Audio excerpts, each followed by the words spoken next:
Okay, so ito po ang 8 Miles Coffee Shop. Yes, Nasa ma'am. second floor siya Yes, ng po. ating shop talaga.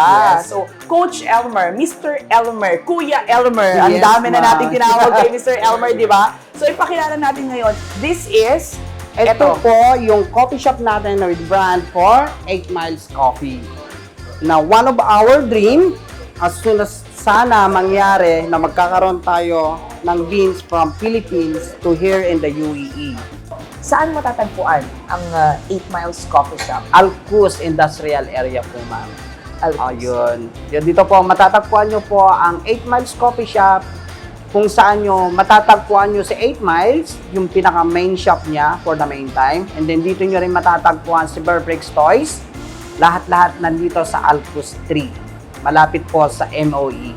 Gusto niyo gumawa ng content sa mga friends natin dyan, napaka-Instagramable na place na ito. May tanong ako sa iyo, Coach Elmer. Ikaw ba ay collector na ng mga iba pang mga toys?